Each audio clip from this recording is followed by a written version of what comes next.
For 14 chapters, you've been wondering, what is the mystery of the emblem? I don't actually know the rest of that speech off the top of my head, so I'm just gonna leave that there.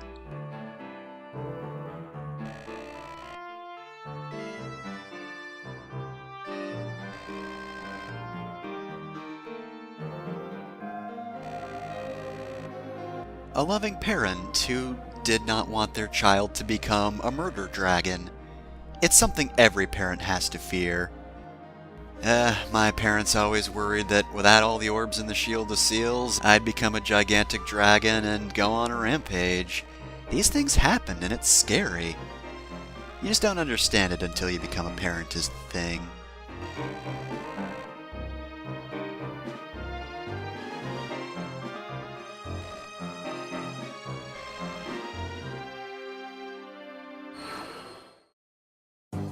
Alright, and no other introduction, so how is everyone? Alright, what'd Samto get? He got a luck potion. Alright. Oh, good for you, Daros. I'm never going to use you. We'll just pretend he's chopping up a dragon outside, as he is apparently wont to do. Skill and luck on Cain, which isn't bad, but also I'm not using Cain. Oh well. Ooh, skill and resistance. Not half bad, actually. Alright, so let's get talking. What conversations do we have today? Oh yeah, Martha and Iris 3. We haven't done this one yet, have we? I'm honestly kinda surprised this hasn't come up yet. You must need a lot of points for this one. Which, you know, makes sense considering you're probably going to have Martha and your avatar in every battle.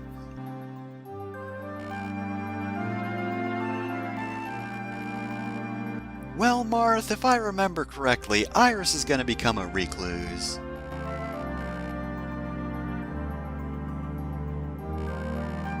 But I mean, like, we don't actually care about Marth's children. His great-great-great-great-great-great-great-great-great... Crom, you get the point. It's like 1,000 years between this game and Awakening. I don't know how many greats that is.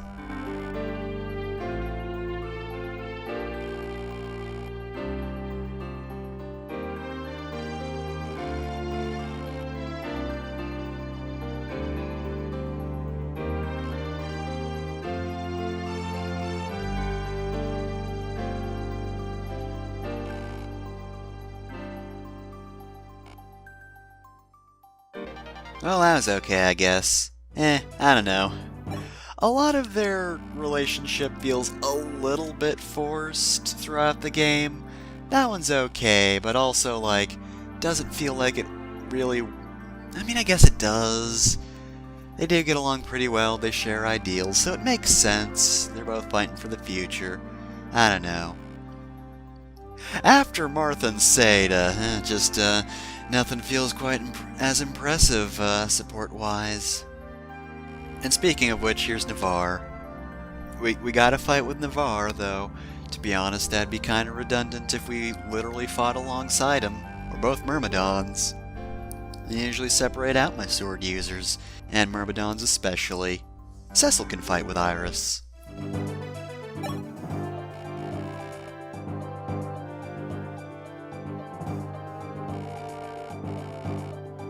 Yeah, too bad it's still not lying about. I'd like to have Falchion early on in the game.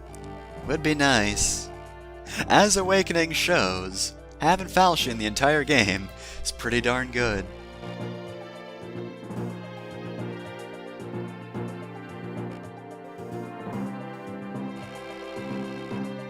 Yeah, well, the nobles of Arcania can fuck right off.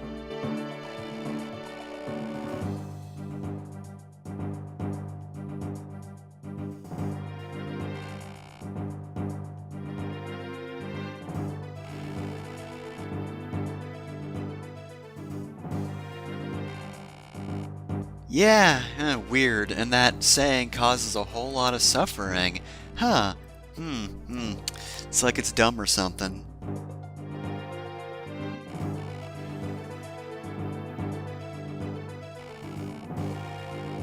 And just like Nina, she had depression for days.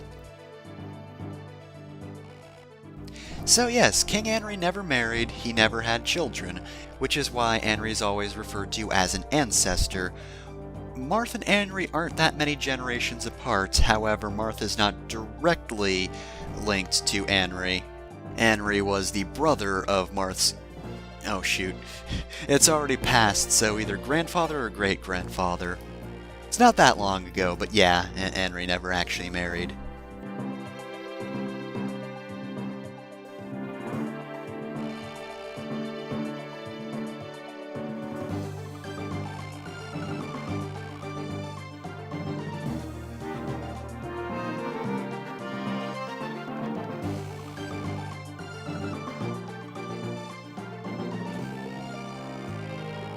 I mean, yeah, probably.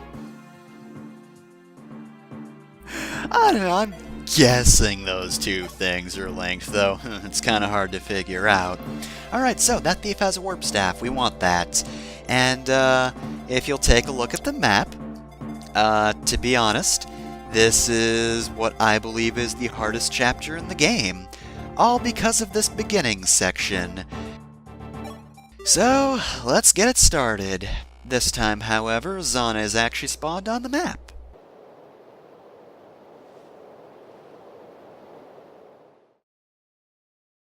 We also have a goal.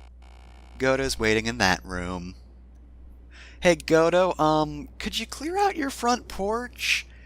There's a whole lot of dragons and they're very scary. So, let's talk about Zane real quick while the game goes quick.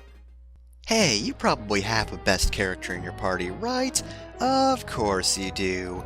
Well, Zane can just become that character.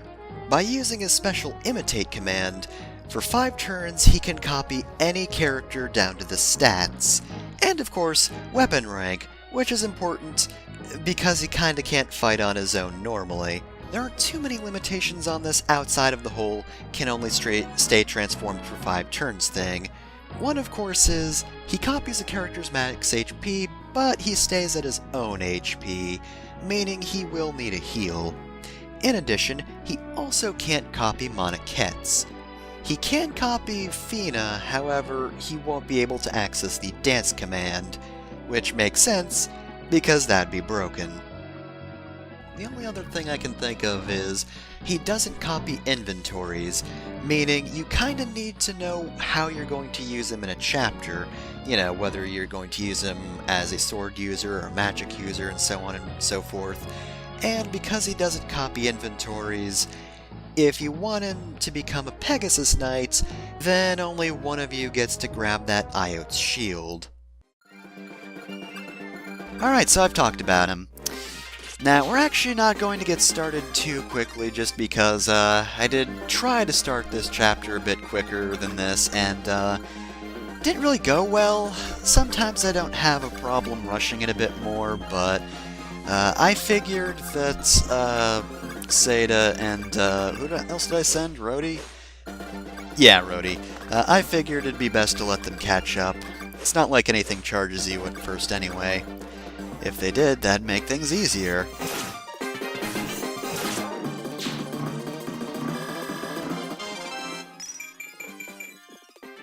Okay, so general strategy for this chapter. Don't get injured up front. It's honestly for the best to have ranged characters at the side to take care of those mages. Make sure they have good resistance. Honestly, this is a dumb idea. Not being able to kill a dragon in one hit is, not good. You want to avoid that. If you have enough ranged characters, then just take care of those dragons as quickly as possible. Oh, yeah, and of course, Zane. Having a character who can just be one of your best characters is really helpful. I probably mentioned it in his bio. However, of course, Zane does take a turn to transform, meaning, basically, if you want to use him actively, make sure to transform him before you actually start rushing the enemy. Otherwise, yeah, you're just going to, not make as much use out of him as you might want to. I'm not going to use Zane too much overall, but having a spare Cecil is honestly a really good idea. So I went with that.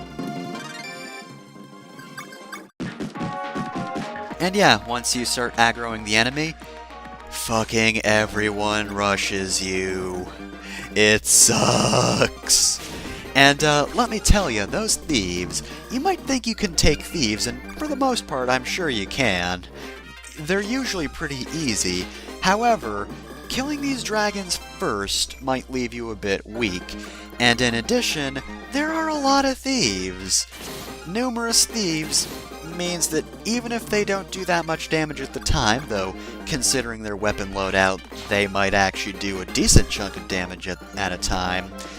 Even if they only do chip damage, they can wear away at you, so be wary of that.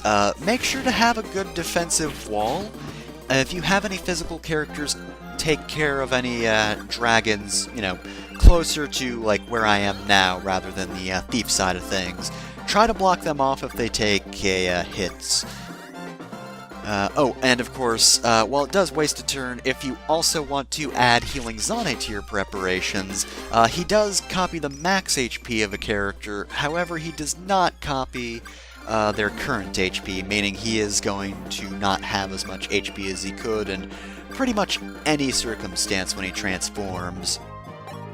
So, of course, I'm going to promote Ogma here. I didn't really have a chance to heal him, though, and I didn't want to waste experience as it was. So, yes, Ogma's now a hero, which is very good. His strength's a little bit higher, which is the kind of thing he needs. Not going to be giving him too many axes, just because I don't really like changing weapon types in any game that doesn't really allow you to grind. I mean, I guess to be fair, this one does let you grind, though at the same time, because it doesn't have skills and doesn't have like all the fancy seals that allow you to switch classes or raise your level cap or reset your levels, whatever have you. I don't really like doing it too much because the levels you get are the ones you keep forever, and therefore I do feel a bit cheap by having grinding to the point where I'd have a character who's level 16 when I'm supposed to be like level 13 or something, that sort of thing. Because this game's linear enough, it's not really something I'm interested in. I don't know, maybe it is something I'd do on higher difficulties, though. To be fair, it also wastes money and doesn't give you money back, which is the other reason I don't grind. It's not good in the long run, because then you screw yourself out of getting any good items or weapons or whatever you might want to buy. Speaking of which, of course, there is a secret shop. The Warp Staff will help you find that, though, word of warning, unless you have the Rescue Staff with you, don't send Marth to get it. Otherwise, he'll be trapped forever and you'll have to reset the chapter, because it's actually out of the walls. You probably noticed the lake up there, it's out there, so yeah, don't send Marth that direction. Oh, and of course, good idea, make sure to have the silver card with you. You should always remember that when going to a secret shop from now on. So, this is the chapter in which I generally have everyone promoted, or will soon have everyone promoted, and that's true for the most part. I know I get Seda promoted. I need to see Iris's level, because I don't remember if I promote her here. What's she at? Oh, she's 19, so yeah, she's gonna have that by the end of this. No problem. Yep, there she goes. So yeah, I think that's everyone, isn't it? Yeah, as far as I can... Oh, wait, Board.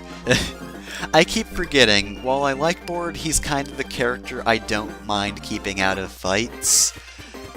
I mean, he's really my only axe user, but when push comes to shove, I kinda need characters with higher speeds more. And unfortunately, his speed's not that good, though. To be fair, Julian and his low damage really aren't helping. Honestly, this is probably one of the worst Julians I've had, and I feel like that's probably more to, not really using him too frequently, as opposed to his stats just turning out bad from level ups. I don't think I've had him in that many fights. He's usually a fairly good powerhouse, but yeah, here... Has he even, ranked up in terms of weapons? I don't remember. Because, if he can't use higher level swords, that's another mark against him. And speaking of which, unfortunately, Sata's not really doing that well in the strength department either. Thankfully I should be able to use Navarre to weaken this guy without killing him. Provided he didn't get crit twice, it was going to be fine, but anyway, yeah, even for Seda, her strength isn't the best, which kinda sucks. I'm going to be making her a Falcon Knight rather than a Draco Knight, which will help her strength a little, but I don't think quite as much. I don't remember the promotion gains off the top of my head. And speaking of promotions, it's time for Iris to promote.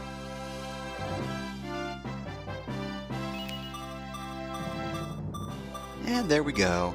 Actually, to be fair, Iris' strength isn't terrible. I mean, 14's not the best, but considering some of my other strength growth rates that don't belong to Ryan or Rhodey, it's not bad. Ogmo's doing pretty poorly for a while as well. I mean, granted, I do generally aim for a more speed skill-based team, but you know, a little bit of strength would have been nice, but I didn't get much of that. Actually, to be fair, Cecil's pretty good on strength as well. Though for some reason, she also gets magic, and I don't get it. Anyway, I'm giving Zane the silver and gold cards so that he can go to the secret shop. Gonna warp him over, and I mean, it's not like he's been speaking anyway, so I don't think he'll mind just hanging out by the pond over there. Anyway, go-to time! So, there's actually a bit of information missing from this version of the game that was in the original. I'll save it for after Goto's speech because he still gives us some very important information as well.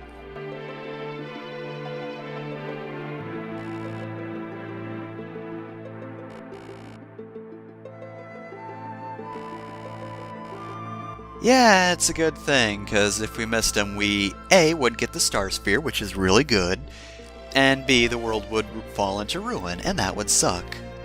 So, the Star Sphere.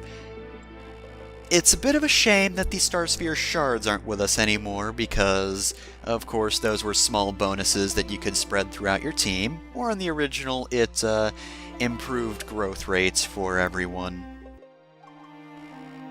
We also learn that the Fire Emblem is the binding shield, which is a fairly important thing that we've kind of just, I don't know, brought around. Does Marth use it like Chrom does? Does he just strap it to his arm like it was no thing?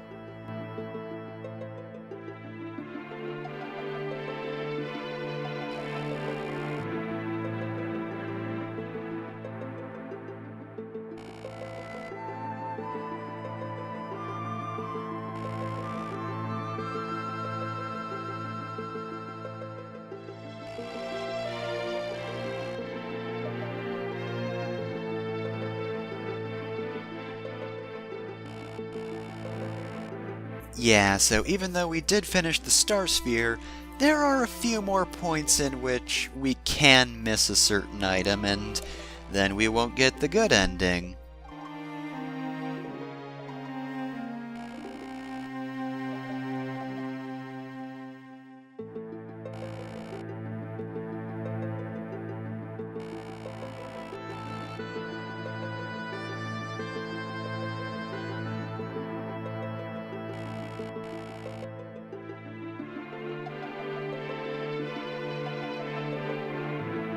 And so we get the Light Sphere and the Star Sphere.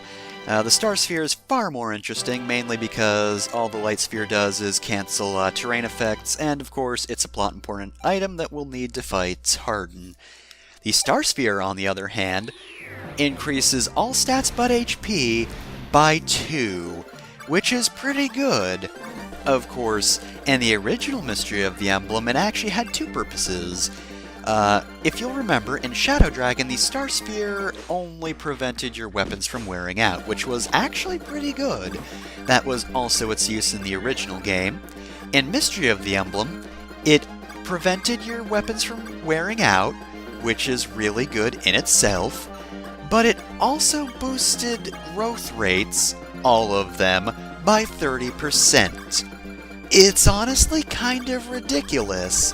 It's extremely good, and you'd basically just give it to a character you wanted it to turn out really well.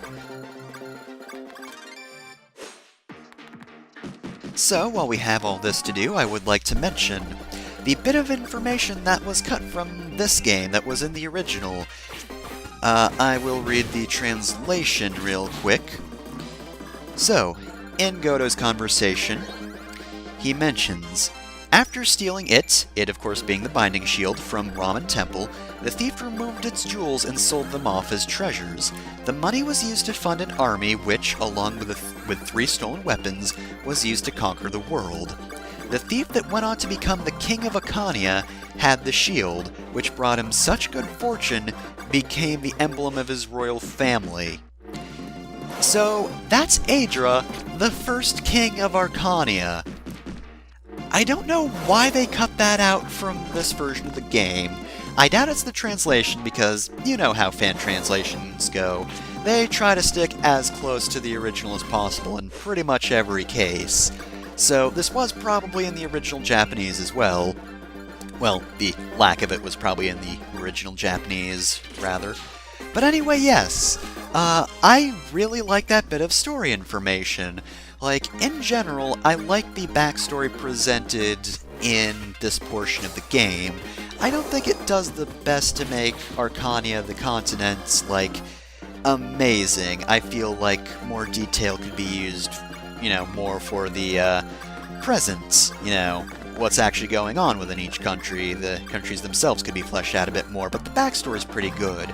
That being said, I really like the fact that Arcania just sucks, and it really doesn't come up enough. It crops up from time to time, like, goddammit, Seda, like, in the Arcania Saga chapters, Camus mentions the corruption of, like, the Arcanian royalty, to which Nina's surprised to hear about it. I really wish they kept that, the stuff about Aedra, who was the one to nearly doom the world by stealing the binding shield and selling the orbs. Oh, and by the way, I know Tiki's on screen, but those 3 weapons that he mentioned, yeah, that's the 3 regalia, often known as Arcania's treasure. It's not actually Arcania's treasure.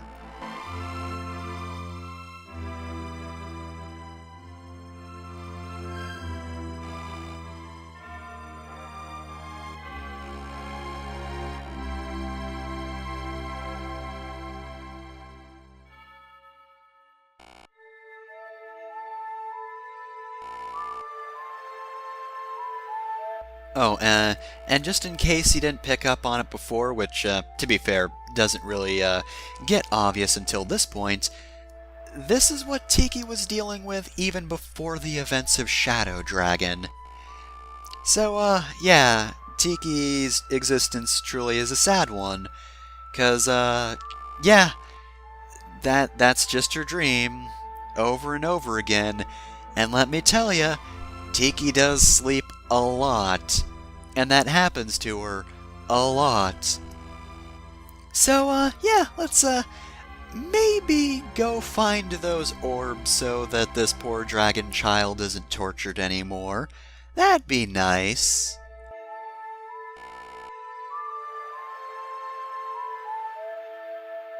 Oh yeah, and since she appears as a red unit, I guess you could kill her, but like, why would you? Oh yeah, let's talk about her. Who's ready for a good Moniketsu? Tiki might have pretty low base stats, but like with Bantu, her Dragon Stones should allow those stats to be bolstered for as long as they need to. And of course, because of Tiki's high growth rates, unlike Bantu, you're not going to be stuck more or less in the same place you started in. Tiki is actually going to get pretty good. In addition, she can use all of the Dragon Stones that Bantu has, plus the Divine Stone. Now, the Fire Stone and Divine Stone would be okay for Tiki in the long run, however, it is important you hit up the secret shop in this chapter, because it gives Tiki variety. Each Dragon Stone has its own set of stats and plays slightly differently. The Fire Stone gives Tiki plus 8 strength, plus 4 skill, plus 4 speed, plus 9 defense, and plus 4 resistance. It's relatively well-rounded, but if anything, it is probably the strongest of the normal stones. The Ice Stone grants Tiki plus 5 strength, plus 7 skill, plus 4 speed, plus 13 defense, and plus 8 resistance. It's a lot hardier than the Fire Dragon, but at the same time the Ice Dragon isn't as strong. It is just as fast though. The Wyvern Stone allows Tiki to transform into a Wyvern. However, because transformations don't work like they did in the original game, unfortunately this means that you can't turn Tiki into a flying unit, which could be really helpful. She still keeps her weakness to bows and wind magic though. That being said, Wyvern Stone isn't useless as it provides plus 5 strength, plus 4 skill, plus 7 speed, plus 8 defense, and plus 3 resistance. While Wyverns aren't all that hardy, they are very fast, and being as strong as the Ice Dragons, as long as you're not going to take a hit, having an extra bit of speed actually really helps. Next off we have the Mage Stone. Now as a Mage Dragon, Tiki actually uses her magic stats to attack rather than her strength, which, considering her starting 0 in magic and her 20% growth rates, this means that you're not really going to see Tiki's damage increase throughout the game, unless you get really lucky. That being said though, most of the Dragon Stones have a might of 15, and the Mage Stone is no exception.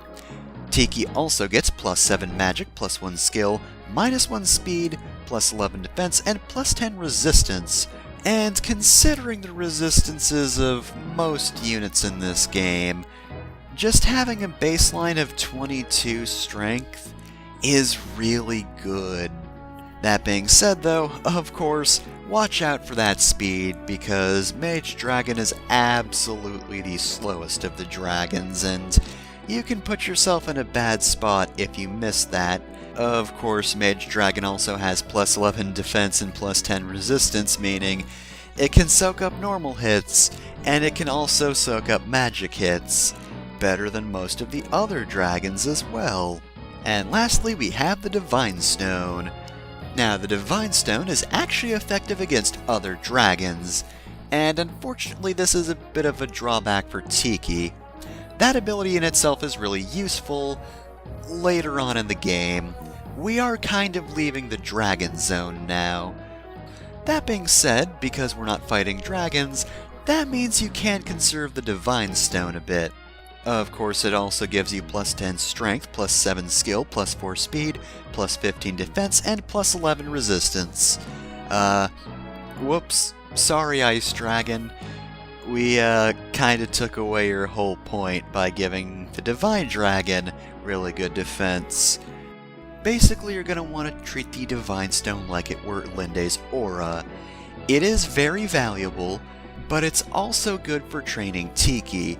If Tiki can't kill an enemy with a Fire Stone, chances are she can probably kill it with a Divine Stone. Plus, you might think the Divine Stone is the most rare Dragon Stone in the game, but it's actually the most common right next to the Fire Stone. The rest can only be bought in this chapter. Of course, you do have to wait a while to get another Divine Stone, so don't be too wasteful even knowing that. Okay, she's been talked about. So, I'm not going to show that off in the other file either, because, it's only a death quote, and, I'm not that committed to showing everything in the game, and I don't like killing the allied units who start off as red units anyway. I'm not going to attack and kill someone who's completely defenseless. The same goes for Beck as well. He won't attack you. You can attempt to murder him if you're a piece of shit, but I'm not going to do that. I'm not showing that off.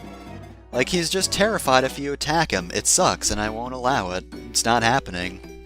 Alright, so, this secret shop sells Dragon Stones. Now, one thing about Bantu is, I believe in the original, Bantu could only use the Fire Stone. In this game, he can actually use all stones but the Divine Stone, but now that we have Tiki, there's no point in using Bantu anymore. So, yeah, I'm gonna give these to Tiki, and unfortunately, it was kind of a waste of a purchase in, this file, because, unfortunately, Tiki didn't, wind up in the roster too often, if at all, really. Now, I'll go over the stones later just because I don't remember what they do off the top of my head, but it is good having a variety. I'd also like to mention, since this is the backstory episode, the whole thing about Tiki, despite being a divine dragon, still going mad and corrupting. Not so much that she's a divine dragon, more so that she's a Monarchette, which Monarchette shouldn't do that. The entire point of becoming Monarchettes and taking human form was that so the dragons wouldn't become corrupted. Now, just like with dragons throughout the rest of the series, this is kind of consistent, though it's never really defined, but it seems like dragons that are powerful enough, even if they're in Monarchette form, will eventually just go mad.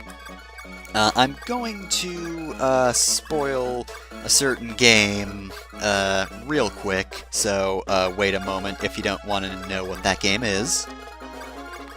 Okay, now if you don't want any Fire Emblem Echoes spoilers, stop listening. Okay, so, Mila and Duma in the Echoes version of the game actually suffer from this, it seems. This wasn't really a plot point in the original. Duma was just evil. However, the story does go over the fact that Duma was deteriorating, as would Mila, despite the fact that they both had human forms. Anyway, the chapter is over, so I should probably not speak about story stuff anymore. We'll continue most of this later, because it's information I actually find interesting.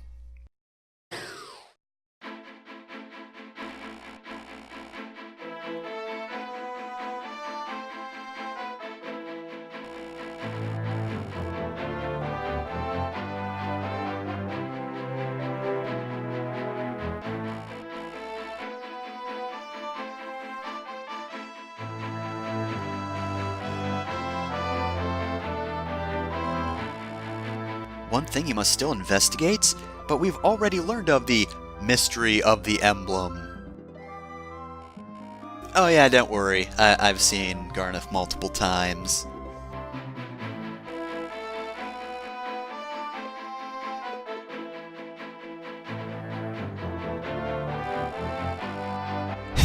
God damn it, why do we always have to clarify that? I guess to be fair, Marth wouldn't know it, but still, does Marth need to know the name of the heretic bishops? His disciples, turns to the screen, the heretic bishops, wink.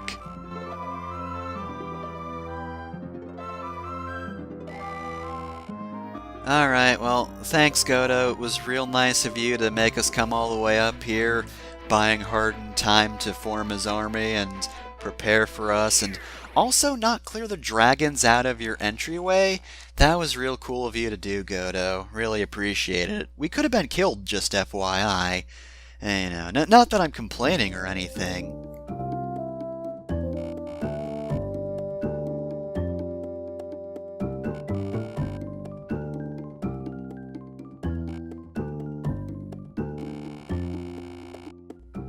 Well, you got me there. I have been a little, lackluster in terms of stats.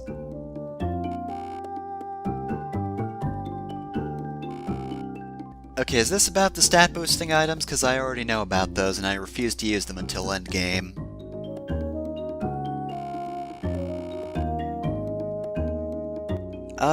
I don't think that's the... No, Iris, it's probably because she can turn into a large dragon that is better than all other dragons.